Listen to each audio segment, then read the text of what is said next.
कैसे आप सब? I hope you all are good. So today we are going to start our last exercise of a chapter first. ठीक है, but before starting this exercise we will have to cover a few points, that is our theorems. Hindi में आप प्रमेय कहते हैं. देखो, previous exercise में हमने क्या पढ़ा है कि कोई भी एक्सप्रेशन उसके टर्मिनेटिंग नॉन टर्मिनेटिंग होने के क्या कंडीशंस थे. टर्मिनेटिंग और नॉन टर्मिनेटिंग पता करने के लिए हमें करना क्या पड़ता था? लॉन्ग डिवीजन मेथड करना पड़ता था. और लॉन्ग डिवीजन मेथड में अगर पॉइंट के बाद ये नंबर्स कहीं पे रुक जाते थे तो टर्मिनेटिंग होता था, यानी जो रिमाइंडर है आपका, रिमाइंडर विल बी जीरो. जब जीरो हो जाए तो टर्मिनेटिंग था. दूसरा कंडीशन टर्मिनेटिंग के लिए क्या होना चाहिए था कि भले ही पॉइंट के बाद ये रुके ना, कंटिन्यू चलता जाए, बट ये क्या होनी चाहिए? रिपीटिंग नेचर के होने चाहिए. अगर रिपीटिंग नेचर का हो तो ऊपर हम बार लगा देते थे और बार लगाने के बाद ये क्या हो जाता था? टर्मिनेटिंग डेसिमल कहलाता. अगर ये दोनों कंडीशंस नहीं होते थे, यानी रिपीटिंग नहीं होते थे और रिमाइंडर जीरो नहीं होता था, तो उस केस में क्या होता था? Non terminating. बट इस एक्सरसाइज में आपको करना क्या है? क्वेश्चन ने पहले बता दिया without doing long division method, यानी बिना लॉन्ग डिवीजन मेथड किए आपको बताना है कि जो एक्सप्रेशन आपका दिया हुआ है वो शांत है या अशांत है. तो उसके लिए एक थ्योरम है, वो थ्योरम थोड़ा सा हम समझ लेते हैं. क्या चीज? बहुत छोटा सा एक्सरसाइज है, बहुत इजी एक्सरसाइज है आपका.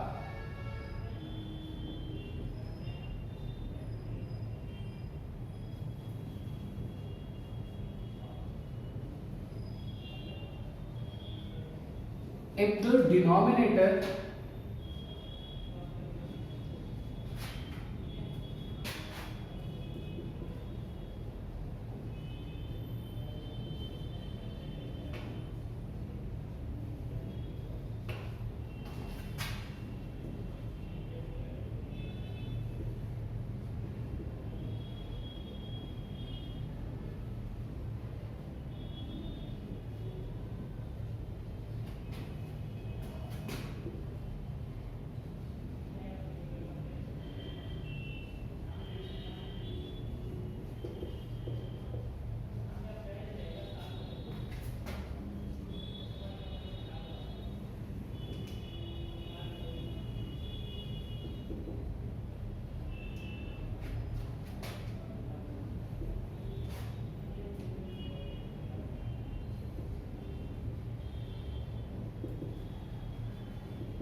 ध्यान से देखो क्या लिखा है. If the denominator can be express in the form of 2m and 5m.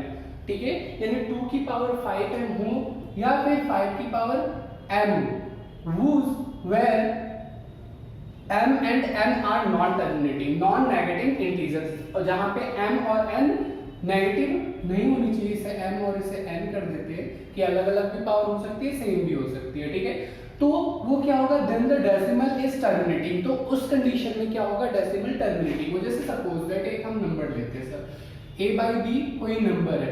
अगर b के जगह पे अगर इसके फैक्टर्स जो हम फैक्टर सॉल्व करेंगे, फैक्टर अगर 2 की पावर m के केस में आता है तो ये क्या होगा? शांत दशमलव होगा.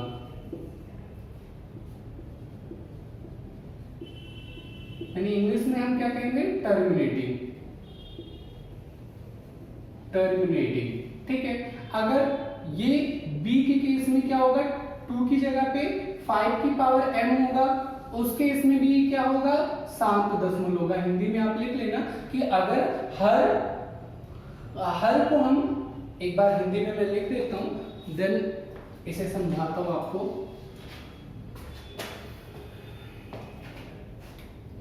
यदि हर को 2 की पावर 5 तथा m तथा 5 की पावर n के रूप में निरूपित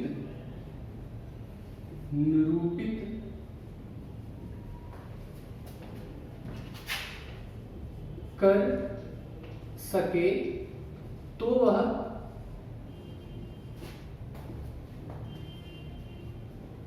शांत दशमलव होगा. तो क्या होगा? शांत दशमलव होगा.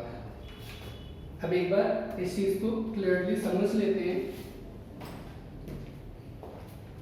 जैसे कोई नंबर है a बाई बी, कोई नंबर है, अगर b यानी डिनोमिनेटर यानी हर, ठीक है, हर की जगह पे क्या आता है, और यहाँ पे एक चीज और लिख लेना कि m तथा n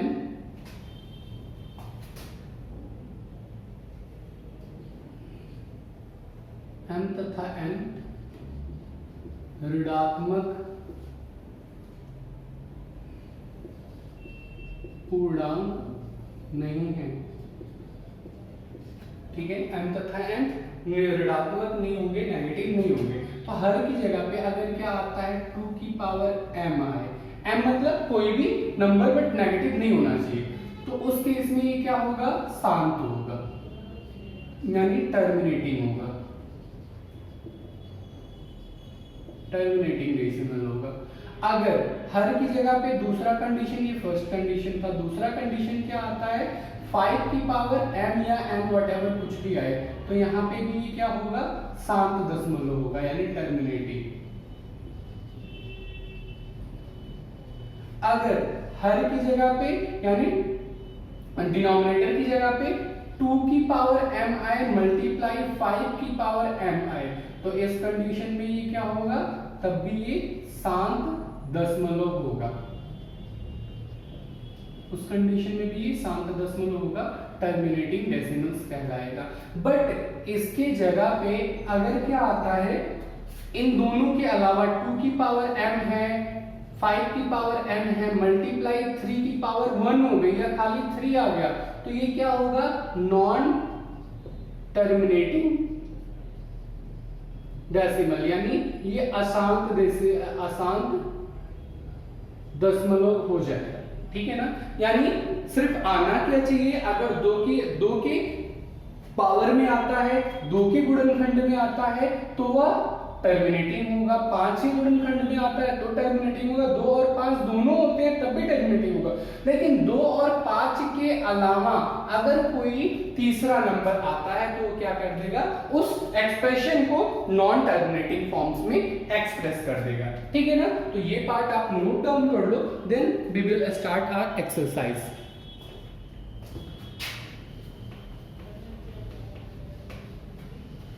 देखो एक्सरसाइज बहुत ही इजी है और थोड़ी ही टाइम में खत्म भी हो जाएगा। देखो पहला दिया है 13 बाई 3125, कह रहा है 13 बाई में 3125, यानी आपको इसे एक्सप्रेस करके बताना है कि ये है टर्मिनेटिंग या नहीं है। तो सबसे पहले आपको क्या करना पड़ेगा, इसके फैक्टर्स निकालने पड़ेंगे।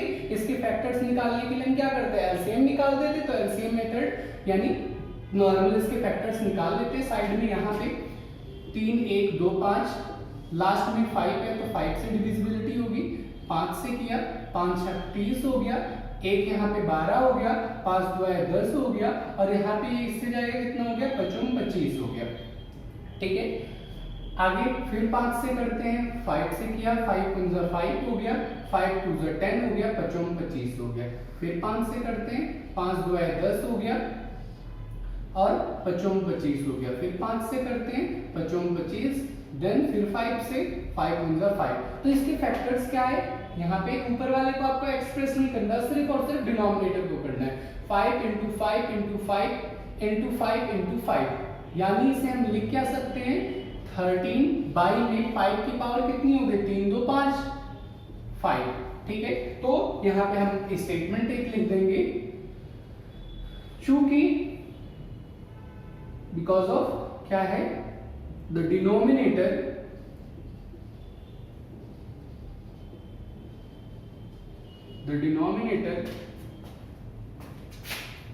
is having 5 की power m, that's why it is terminating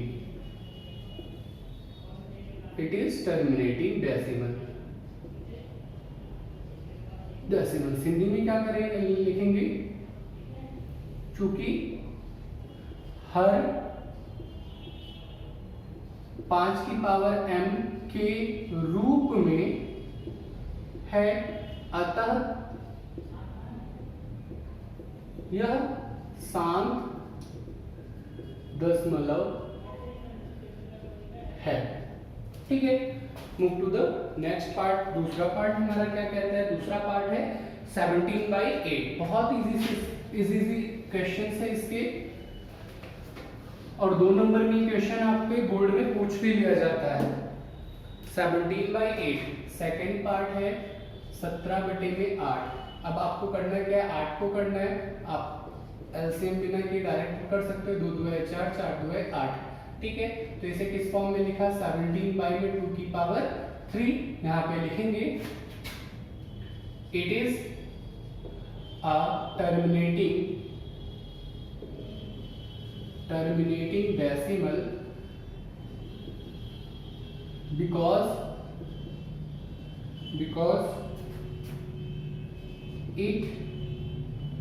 it is having 2 की पावर m। ठीक है, कह रहे यह एक टर्मिनेटिंग डेसिमल्स है बिकॉज ऑफ ये 2 की पावर m की घात रखता है। ठीक है, हिंदी में क्या लिखेंगे? यह एक शांत दशमलव है क्योंकि यह 2 की पावर m के रूप में लिखा गया है। ठीक है, ये आपका सेकंड पार्ट हो गया। ऐसे move to the next part.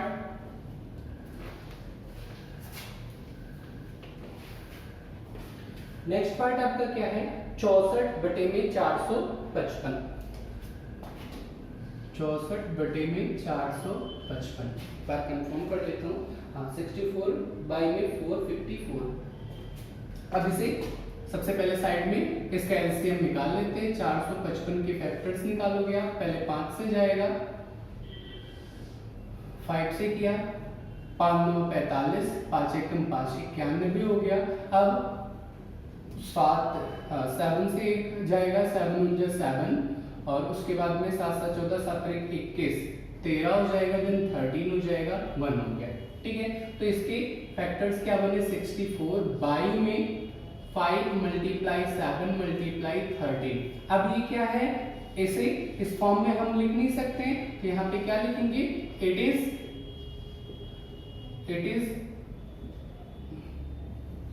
Non terminating because it is not in the form of 2 की पावर m and 5 की पावर n। हिंदी में क्या लिखेंगे?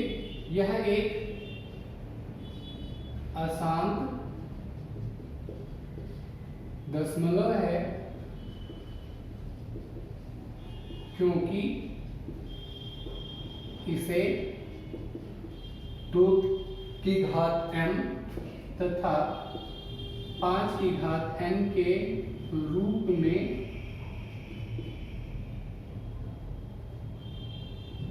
नहीं है। क्योंकि यह लिख देना आप, क्योंकि यह 2 की पावर m तथा 5 की पावर n के रूप में नहीं है। ये आपका थर्ड पार्ट था हमारा। Move to the next fourth part. Fourth part हमारा क्या कह रहा है? 15/1600। ये पार्ट भी करते हैं। आई थिंक समझ में आ रहा होगा आप लोगों को क्लियरली। कोई दिक्कत अगर हो तो आप मुझे इन्फॉर्म कर देना कमेंट बॉक्स में या फिर ग्रुप में। नेक्स्ट पार्ट आपका है 15/1600। Fourth part 15/1600। तो सबसे पहले 1600 का हम निकाल लेते हैं। एलसीएम 0 है तो 2 से जाएगा, 8 दूनी 16 हो गया, देन 2 से किया 400 हो गया, देन 2 से किया 200 हो गया, देन 200 किया 100 हो गया, देन 200 किया 50 हो गया, देन 5 से किया 2 से ये भी करते हैं, ये 25 हो गया, 5 से किया 5 हो गया, देन 5 से किया 1 हो गया। तो इसे लिख कैसे सकते हैं, 15 बाई में 2 मल्टीप्लाई 3 2 5 6 6 टाइम्स 4 5 6, उसके बाद 5 2 बार, ठीक है। लिखा कितना, 15 बाई में 2 की पावर 6 मल्टीप्लाई 5 की पावर 2। तो यहाँ क्या लिखेंगे, it is in the form of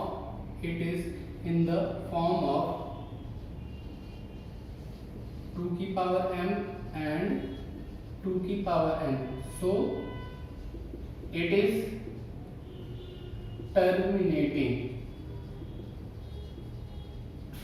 terminating, ठीक है। हिंदी में सेम पार्ट आपको लिखना है, ठीक है। Move to the next part, हमारा फिफ्थ पार्ट है 29 बटे में 343।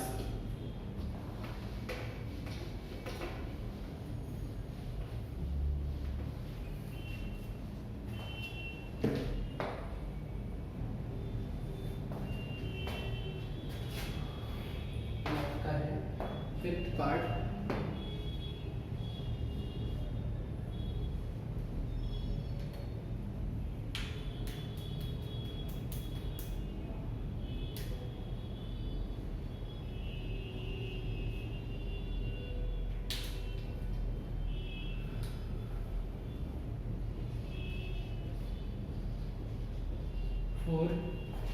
43, ठीक है। सबसे पहले इसका हम क्या करते हैं, फैक्टर्स निकाल लेते हैं। 343 का फैक्टर आप निकालोगे, लास्ट में 3 है तो 3 से एक बार ट्राई करते हैं, 3 1 जा 3 नहीं आएगा, 5 सवाल ही नहीं उठता। 7 से एक बार ट्राई करते हैं, 7 चौके 28 30 63 7 9 10, हाँ ठीक है। 7 9 जा 63 हो जाता है, देन 7 7 जा 49, देन 7 1 जा 7। तो इसकी फैक्टर्स क्या है, 29 बाई में 7 मल्टीप्लाई 7 यानी 29 7 की पावर 3। तो यहाँ क्या लिखोगे, it is non terminating,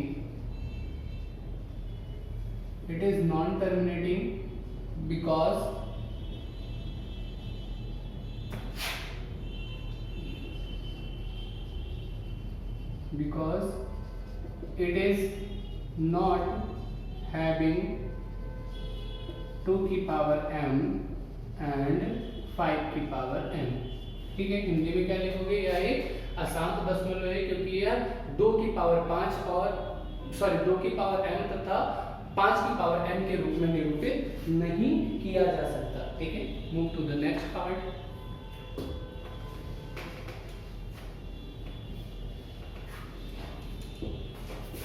next part देखो, 23 बटे में 2 की पावर 3 और 5 की पावर 2 है।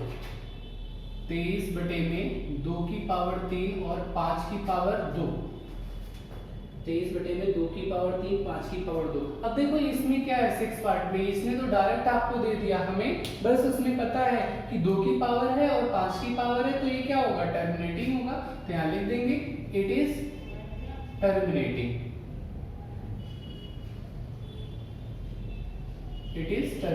because it is having 2 की पावर m and 5 की पावर n। यह एक शांत दशमलव है क्योंकि यह 2 की पावर 5 m और 5 की पावर m के रूप में निरूपित किया जा सकता है। ये पार्ट भी आप लोग नोट डाउन कर दो। Then move to the next part. Next part आपका क्या कह रहा है, 129 129 है। 7 पार्ट 129 बाई में 2 की पावर 2 5 की पावर 7 2 की पावर 2 5 की पावर 7 और 7 की पावर 5 और 7 की पावर 5 है। तो ये डायरेक्ट आपको पता है 7 इसमें एक्सटर्नल आ गया, तो डायरेक्ट लिखना है इट इज नॉट टर्मिनेटिंग, या डायरेक्ट लिखो it is non terminating, it is non terminating because it is having 7, ये क्या है, इसमें 7 है, इसकी वजह से ये क्या है, नॉन टर्मिनेटिंग डेसिमल है। टर्मिनेटिंग के लिए सिर्फ 2 और 5 ही होने चाहिए। देन 8th पार्ट हमारा, 8th पार्ट कह रहा है 6/15 है, 8th पार्ट 6/15, सिर्फ और सिर्फ आपको डिनोमिनेटर ध्यान देना है, दैट्स इट। 15 आपको पता है, 5 3 जा 15, अब यहाँ पे 3 है तो उसकी वजह से क्या है, ये नॉन टर्मिनेटिंग। स्टेटमेंट आप लोग जैसे पहले लिखाया गया है वो सब लिख लो। अगर मैं पूरा स्टेटमेंट लिखता रहा तो वीडियो बहुत ज्यादा लंबी हो जाएगी। Then 9th part, 9th part आपका कह रहा है 35/15, 35/50। अब 50 का हम निकाल लेते हैं, 50 है, 2 से करोगे 25 हो जाएगा, 5 से करोगे 5 हो जाएगा, 5 से करोगे 1 हो जाएगा। तो इसका फैक्टर क्या निकला, 35 बाई में 2 गुणे 5 गुणे 5, यानी इसे लिख सकते हैं 35 बाई में 2 मल्टीप्लाई 5 की पावर 2। तो ये क्या होगा, इट इज टर्मिनेटिंग। क्यों होगा, बिकॉज इट इज हैविंग 2 की पावर m एंड 5 की पावर m, तो दैट्स व्हाई ये क्या होगा, आपका टर्मिनेटिंग डेसिमल होगा। नेक्स्ट पार्ट आपका क्या कह रहा है, कह रहा है 77/210, 77/210, ये आपका कौन सा पार्ट है, ये लास्ट पार्ट 10th क्वेश्चन है आपका। ठीक है, 210 के हम फैक्टर्स निकाल लेते हैं। सबसे पहले 210 लिया, 2 से हो जाएगा, 2 1 जा 2, आगे यहाँ पे 0 आ जाएगा और यहाँ पे कितना हो जाएगा, 5। ठीक है, 5 2 10 होता है। देन आप 5 से स्टार्ट करोगे, 5 2 जा 10, 5 1 जा 5। अब इसके बाद आप क्या करोगे, 21 है, 3 से जाएगा, 7 3 21 हो गया, देन 7 हो गया, 1 हो गया। तो इसके फैक्टर्स कैसे बने, 77 बाई में 2 मल्टीप्लाई 5 मल्टीप्लाई 3 मल्टीप्लाई 7, तो आपको डायरेक्ट पता है it is non terminating. It is non terminating, क्यों, because it is having 3 and 7, क्योंकि इसके फैक्टर्स में क्या है, 3 भी है और 7 भी है, इसलिए क्या होगा, टर्मिनेटिंग फैक्टर्स कहलाएंगे, सॉरी नॉन टर्मिनेटिंग फैक्टर्स कहलाएंगे। ठीक है, अब देखो नेक्स्ट पार्ट क्वेश्चन नंबर 2 करते हैं। क्वेश्चन नंबर 2 क्या कह रहा है, write down the decimal expression of those rational numbers in question first above which is the terminating decimals expression। अब आपको क्या रहा है, आपको लॉन्ग डिवीजन जो मेथड है उस लॉन्ग डिवीजन मेथड से आपको सॉल्व करना है। तो लॉन्ग डिवीजन आप सभी को पता है किस तरीके से करते हैं। जैसे इक्वेशन का मैं छोटा सा पार्ट आपको बता रहा हूँ, पूरा नहीं करूंगा बिकॉज ऑफ ये हम कर चुके हैं। जैसे 13 बाई में 3 1 2 5 था, 13 बाई में 3 1 2 5। अब इसे करना क्या है, आपको डिवाइड करना है। डिवाइड कैसे करना है, ये पूरा पोर्शन दिखाया है, आपको एक्सप्रेस करना है। ठीक है, यहाँ पे हमने क्या किया, 3 1 2 5 किया। अब देखो ये जा तो सकता नहीं है क्योंकि ये 13 है और ये 3125 है, तो आपको पॉइंट लगाना पड़ेगा। जैसे आप यहाँ पॉइंट लगा तो यहाँ 0 और यहाँ 1 0 ऑटोमेटिकली बढ़ जाएगा। क्या अब भी जा सकता है, अभी ये डिविजिबल हो सकता है तो 0 टाइम्स लेके जाएंगे, देन 0। अभी ये 1300 है लेकिन ये 1325 है, 3125 है, तो अब भी ये नहीं जा सकता। अभी आपको क्या करना पड़ेगा, देन 0 टाइम्स लेके जाओगे, 0 टाइम्स लेके जाओगे तो 13000 हो जाएगा। ठीक है ना, अब 13000 4 दिया 12000 के अराउंड जाएगा। एक बार हम देख लेते हैं, 3 1 2 5 को 4 से मल्टीप्लाई करते हैं, 4 5 20, 2 बचा, 4 2 8 2 10, 1 बचा, 4 1 4 1 5 बचा और यहाँ पे 4 दिया 1250 आ गया, 12500। ठीक है, अब ये 4 टाइम्स हो गया। ठीक है, 12500 यहाँ पे लेस कर देते, बचा कितना यहाँ पे 0 0, यहाँ पे ये 10 हो जाएगा। 10 हो जाने के बाद यहाँ पे कितना हो जाएगा, 5 बचेगा और यहाँ पे 12 हो जाएगा, तो ये 0 0 हो गया। ठीक है, यानी ये नहीं लिखना, 500 हो गया। अब आपको क्या करना है, फिर से पॉइंट है तो 1 0 बढ़ जाएगा। अब फिर कितने टाइम्स ले जाओगे, 1 टाइम्स लेके जाओगे तो 3125 हो जाएगा। अब इसमें से लेस करते हैं, ये 5 हो जाएगा, यहाँ 9 था, 9 में से 2 जाएगा, 7 बच गया। उसके बाद यहाँ 9 था, 8 बच गया, यहाँ पे 4 हो जाएगा, इतना बचा, ठीक है 1875। देन अभी भी पॉइंट लगा हुआ है, ऑटोमेटिकली 0 बढ़ जाएगा। देन आपको फिर से मल्टीपल करना है, ठीक है, और मल्टीप्लाई करके आपको क्या करना है, देखना है अगर ये टर्मिनेटिंग होता है तो ठीक है, नहीं टर्मिनेटिंग होता है, अगर ये 0 रिमाइंडर आता है तो ठीक है ना, अगर 0 रिमाइंडर नहीं आता तो खत्म है। तो एक बार हम आगे भी देखते हैं, इसका मल्टीप्लाई करके 18 आ रहा है,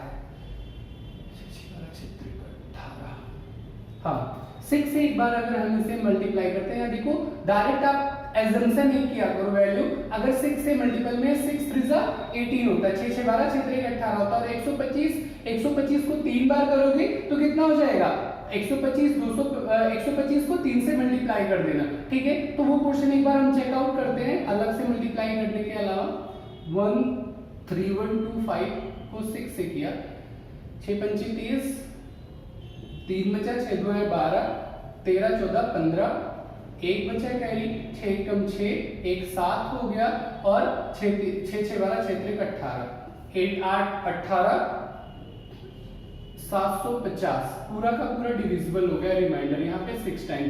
तो इसे हम कैसे लिख सकते हैं, ये पोर्शन आपको दिखाना पड़ेगा, ठीक है ना, अपने उसमें सॉल्व करके कॉपी में। देन इसे हम क्या लिख सकते हैं, 13 बटे में 3 1 2 5 इक्वल टू में 0.00416, दैट्स आवर आंसर। ये क्या है, टर्मिनेटिंग। जो पार्ट टर्मिनेटिंग है, जो आपने पहले पता लगा लिया है, जो नॉन टर्मिनेटिंग है उसे टच नहीं करना, जिसे आपने पहले पार्ट में बता दिया है कि ये टर्मिनेटिंग है, और उसे हमें क्या करना है, लॉन्ग डिवीजन मेथड से प्रूव करना है और बताना है कि ये टर्मिनेटिंग है या नहीं है। तो इसी तरीके से आप सेकंड क्वेश्चन जो जो टर्मिनेटिंग पॉइंट है उन्हें आपको क्या करना है, सॉल्व करना है, बाकी को छोड़ देना। जैसे इसके बाद क्या होगा, सेकंड होगा, सेकंड के बाद फोर्थ है, फोर्थ के बाद में 6 है, 6 के बाद 8 है, 8 के बाद में 9 है। इन पार्ट्स को हमें क्या करना है, सॉल्व करना है। देन इसे इस फॉर्म में लॉन्ग डिवीजन के मेथड में शो अप कर देना है, ठीक है। Move to the third part, ठीक है, जो आपका लास्ट क्वेश्चन है इस एक्सरसाइज का। अब देखो इसमें क्या कह रहा है, आपको दिया हुआ है द फॉलोइंग रियल नंबर 7 का decimal expression as given below. आपको कुछ एक्सप्रेशंस दिए गए हैं किस फॉर्म में, कह रहा है 43.123456789, ठीक है। अब ये पूछ रहा है कि आपसे कह रहा है in each case decimals wherever they are rational or not, हमें सबसे पहले बताना रैशनल है या नहीं है। इफ दे आर रैशनल, अगर वो रैशनल है तो उसे हमें p बाई q के फॉर्म में लिखना है, ठीक है, जहां पे q एक प्राइम फैक्टर होना चाहिए। तो देखो ऐसे फॉर्म में दिया गया है, आपको इस फॉर्म्स को डेसिमल्स जो होते हैं उन्हें हटाना आपको आता है। कैसे कर देते हैं हम, 43.123456789, बाई में कुछ नहीं होता है तो 1 होता है। अब आपको पता है कि आप उसके आगे क्या कर देते हो, ये डेसिमल हटाने के लिए जितने नंबर्स होते हैं उतने जीरो आप आगे बढ़ा देते हो। तो ये डेसिमल्स हटाने के लिए कितने, 3 3 6 3 9 9 जीरो आप क्या करोगे, आगे बढ़ा दोगे, 3 3 6 3 9, ऑटोमेटिकली ये नंबर क्या हो जाएगा, 43 1 2 3 4 5 6 7 8 9, बाई में 2 2 4 3 3 6 3 9, इसे हमने लिख दिया, दैट्स आवर आंसर। ये क्या है, टर्मिनेटिंग है, और साथ ही साथ ये रैशनल नंबर है, इसे रैशनल नंबर के फॉर्म में हम लिख सकते हैं। तो ये फर्स्ट पार्ट हो गया। Then move to the second. अब देखो सेकंड पार्ट में इसने डायरेक्ट आपको पता है कि ये क्या है, नॉन टर्मिनेटिंग है, तो ये क्या होगा, रैशनल नंबर नहीं होगा। सेकंड पार्ट एक बार लिख लेते हैं। सेकंड पार्ट है 0.120, देन 1200, देन 1200, देन 120000। तो ये डायरेक्ट क्या होता जा रहा है, आगे बढ़ता जा रहा है, इसलिए ये क्या होगा, इरेशनल नंबर होगा, क्योंकि इसका नेचर जो है हमने नेचर पढ़ा हुआ है, नेचर रेशनल नंबर के क्या होते हैं, उसे p बाई q के फॉर्म में लिखा जा सके, and q equal to not 0। साथ ही साथ हमने क्या कहा था कि ये पोर्शंस कैसे लिखा जा सके, जो शांत दशमलव रैशनल नंबर होने के, और भी हमने पार्ट पढ़े थे कि वो टर्मिनेटिंग होना चाहिए, अगर टर्मिनेटिंग नहीं है, नॉन टर्मिनेटिंग है तो रिपीटिंग नेचर का होना चाहिए। तो ये तो दोनों नहीं है, क्योंकि रिपीट क्या हो रहा है, 120 फिर 1200, फिर 12000, फिर 12 लाख, ऐसे होता जा रहा है। तो रिपीटिंग नेचर तो है ही नहीं इसका, तो ये क्या होगा? It can not be, it is not a rational number. ये क्या है? एक रैशनल नंबर नहीं है। ये पार्ट हमारा कंप्लीट। देन लास्ट पार्ट में देखो इन्होंने बार शो ऑफ कर दिया है। 43 थर्ड पार्ट है हमारा, 43.1 2 3 4 5 6 7 8 9 पे बार लगा दिया। इसका मतलब ये क्या है? बार बार रिपीट होता जाएगा। तो ये क्या है? डायरेक्ट आप इसे लिख सकते हो, ये क्या है? Rational number. रैशनल नंबर है, खत्म। तो ये पार्ट हमारा था, ठीक है, इस एक्सरसाइज का लास्ट क्वेश्चन। अब ये एक्सरसाइज आप लोग पूरा रिपीट आउट करो, then move to the next chapter.